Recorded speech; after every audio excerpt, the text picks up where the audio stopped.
Hvordan har Camilla det? Men hun har det godt, skat. Hun blev så glad på cyklen.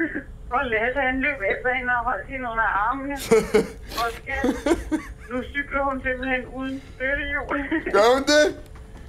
Du fortæller, at jeg elsker hende højt på jorden, ikke? Det fortæller jeg hende hver aften. Listen. Look at him. Look at Du him. er sådan en Look at god him. far, Focus. skat. You need to tell her that she needs to call your boss. She needs to talk to your boss right now, otherwise I can't stop these guys from killing you. In movies, a lot of what we're supposed to be scared of are things like zombies, monsters, aliens, and serial killers, most of which we'll probably never encounter. But for me, one of the scariest things I can imagine is a person pointing a gun at me and shouting at me in a language I can't understand.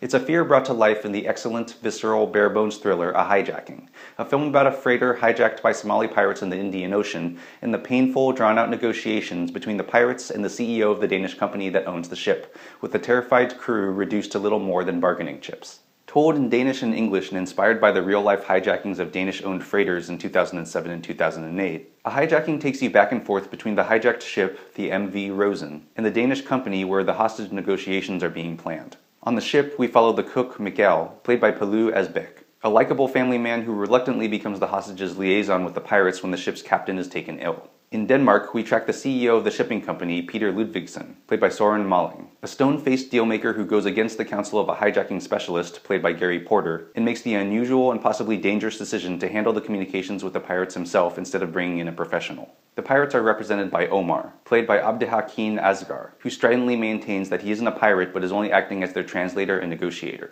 You might assume that a story like this will be a story of heroism on the high seas, of how Miguel is able to outsmart his captors and rally the crew to take back the ship. In fact, a soon-to-be-released American movie about a Somali pirate hijacking called Captain Phillips, starring Tom Hanks and directed by Paul Greengrass, seems to take that route.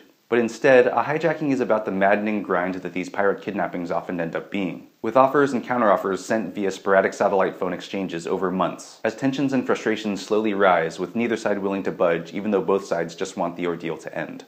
A Hijacking is also not about greedy corporate types willing to sacrifice lives for dollars, despite the seeming insanity of things like countering the pirates' initial demand of $15 million with an offer of just $250,000. A big reason for this is Malling's utterly fascinating performance as the CEO, Peter, who seems well aware and sensitive to what's at stake, yet still handles himself with the uncanny coolness and calm of a boardroom hitman. This contrasts wonderfully with Miguel, who's being slowly driven mad by the constant danger, the claustrophobia, and the lack of progress and information, while he and the ship's engineer, played by Roland Muller, attempt to safeguard their lives by befriending their would-be killers. As I said, A Hijacking isn't about heroism or how one man, be it Miguel or Peter, saves the crew, nor is it necessarily about mental fortitude, keeping hope alive, or the triumph of the human spirit.